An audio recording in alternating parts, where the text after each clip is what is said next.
क्या एक एथलीट जन्म से पहले भी एथलीट होते हैं? एंड एस्ट्रोनॉट्स या पॉप स्टार्स का क्या वो भी जन्म से पहले कोई नहीं जानता कि वो क्या बनने वाला है? तो क्या विचेस के साथ भी ऐसा ही होता है?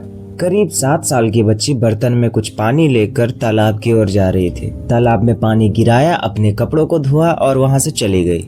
जाते वक्त जब उसको एक हिरन दिखता है, वो कहती है, ओह मैंने तो सारा पानी खराब कर दिया ना। कोई बात नहीं, चिंता मत करो, ये पानी वापस पहले जैसा हो जाएगा। वो लड़की कहती है कि इस नदी के प्रवाह में जादू है। उसके बाद पानी वापस पहले जैसा हो जाता है। फिर उसके बाद हिरन पानी वापस पीता है एंड लड़की अपना सारा कपड़ा उस बर्तन में रखकर ये कहती है, बस एक जादू ही है जिससे मैं कभी नहीं थकती।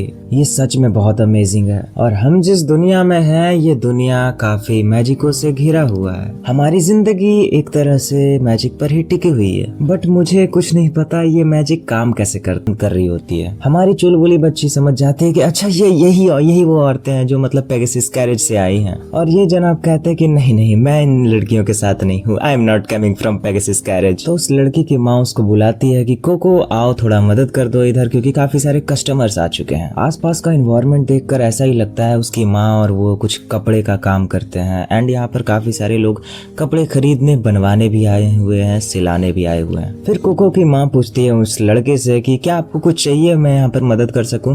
तो वो कहता है कि नहीं, मुझे कुछ स्मोकी कपड़े चाहिए थे, मगर कोई बात नहीं, कुछ भीड़ है तो मैं कल आ सकता हूँ। कोको रिस्पॉन्स करती है कि नहीं, मैं आपको दिखा सकती हूँ कपड़े। कोको की माँ उनको उस बच्ची के साथ छोड़कर चले जाती है। जेंटलमैन, तुम एक सही बच्ची के हाथ में हो। मगर कोको फिर से अपना ध्यान भटका देता है कि तुम सच में मैजिक से बहुत प्यार करती हो, मतलब तुम्हारे चेहरे पर ही दिख रहा है। मगर ऐसा क्यों? बोलो। छोटी सी थी उसकी माँ और कोको दोनों ही एक फेस्टिवल में गए थे कासल के अंदर, और जब मैं वहाँ गई मैं मिली एक विच से जिसके चेहरे पर एक पर्दा था। पानी बहने की सरसराहट की आवाज आ रही थी और ये छोटी सी बच्ची उन सीढ़ियों पर थप थप चलते हुए नीचे आ रही थी। सामने ही एक विच थी। वो कहती है, तुम छोटी सी बच्ची, तुम्हें क्या चाहिए? एक मैजिक की किताब? कोको को कोई भी आइडिया नहीं था कि वो विच क्या कह रही, और वो बहुत मासूम शब्दों में कहती है, मैजिक?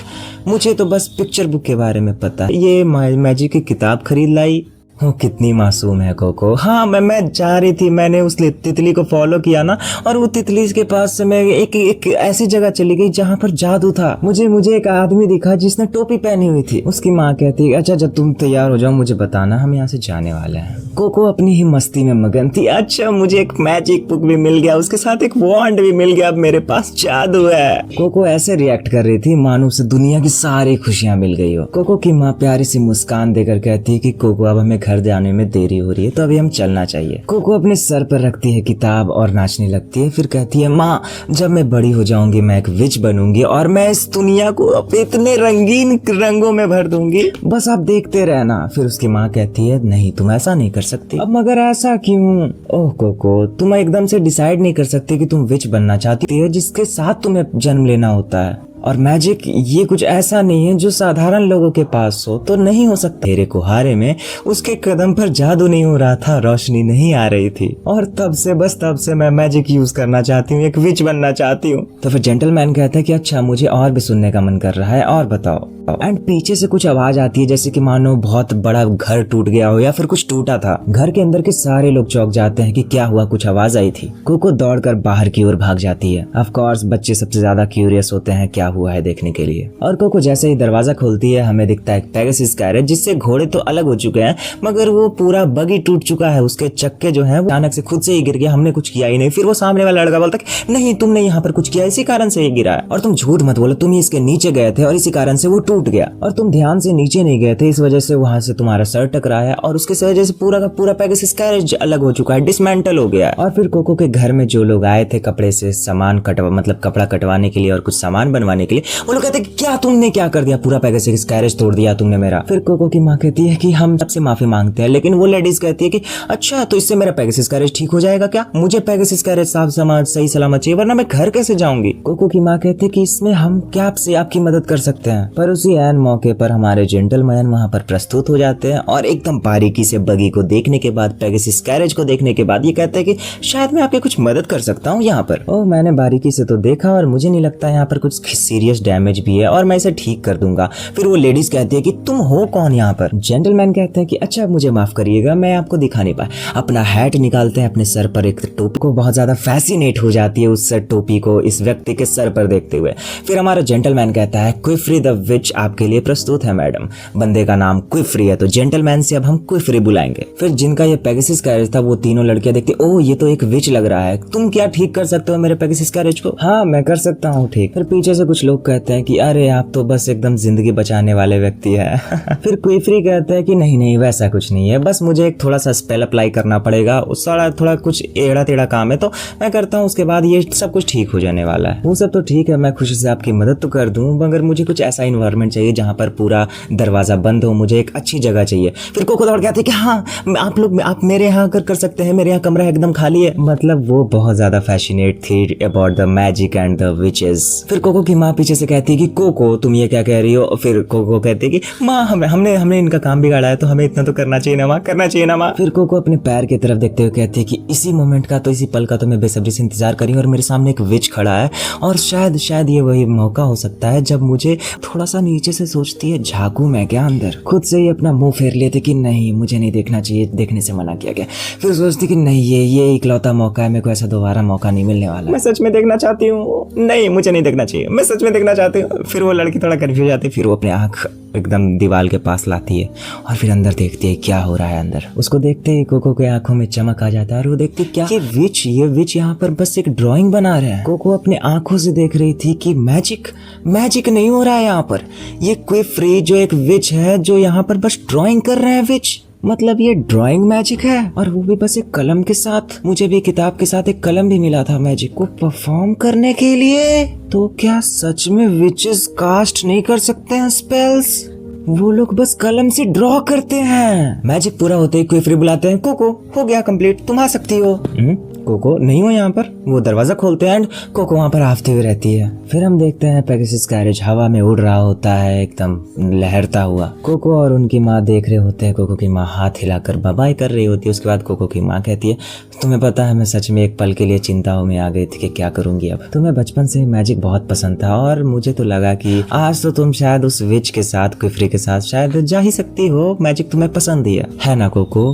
मैं तुम्हारे फादर को वैसे ही खो चुकी हूँ उनकी बीमारी के कारण और मैं शायद नहीं जानती हूँ कि अगर मैं तुम्हें खो दूंगी तो शायद क्या करूंगी मैं। कोको बहुत ठहरे हुए आवाज में कहती नहीं माँ आपको मैं कभी छोड़कर नहीं जाऊंगी। कोको अपनी माँ के गले लग जाती है। उसकी माँ कहती है कि तुम बहुत बहुत अच्छी बच्ची हो, है ना कोको? फिर माँ बेटी दोनों घर जाकर स्वादिष्ट खाना खाते हैं, एक दूसरे को गुड नाइट करते हैं और कोको अपने कमरे में चली जाती है। कोको जिस पल ही अपने कमरे में जाती है वो पहले उस जादुई किताब को निकालती है, उस कलम को निकालती है, वो वांड को निकालती है, उस कलम को देखती है। कोको समझ चुकी होता है। कोको काफी डरी हुई सहमी हुई आवाज में अपने मन में कहती है माफ करना माँ, मगर मैं सच में चाहती हूँ मैजिक को बस एक बार ट्राई करना, मैं कहीं नहीं जाऊंगी। और फिर कोको कलम से ड्राइंग बनाना शुरू करती है। कोको जैसे ही पूरा ड्राइंग कंप्लीट करती है वो उदास हो जाती है। सच में कुछ नहीं हुआ, मैं सोची थी जादू होगा। ओह कम ऑन, मुझे सच में लगा ये हो जाएगा, सच में इतना आसान तो नहीं होगा ना जादू करना।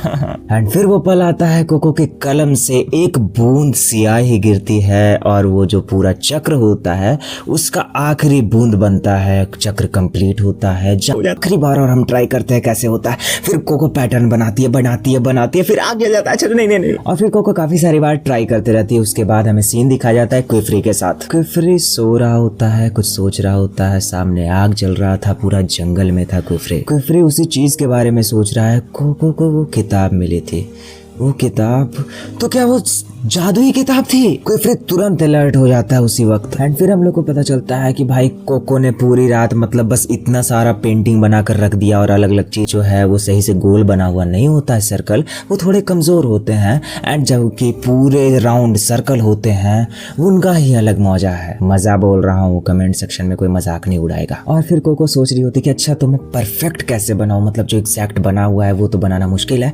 तो फिर कोको आता अच्छा हाँ, तो मैं ये भी तो कर सकती हूँ कि नीचे पेज रखो और उसके ऊपर वो चीज़ रखो जिससे तुम पूरा छाप सके। वो होता है जो हम लोग स्कूल में करते थे कि आर पार पूरा दिख रहा है, तो हम लोग वैसे ही ड्रॉ करते जाते थे उसी लाइन पर। कोको वैसा ही लिखना शुरू करती है किताब से मिलाकर। समझ लो अब कुछ होने वाला है। कोको जैसे ही देख के फ्री के हाथों से छूटने की कोशिश कर रही थी कि मेरी माँ को बस एक बार बचाने जाने दो। और बस उस एक पल में सब कुछ जम चुका था, घर की दीवारें, वो रोशनी और उस कोको की माँ। कोको बहुत ज्यादा रेजिस्ट कर रही होती फ्री के की।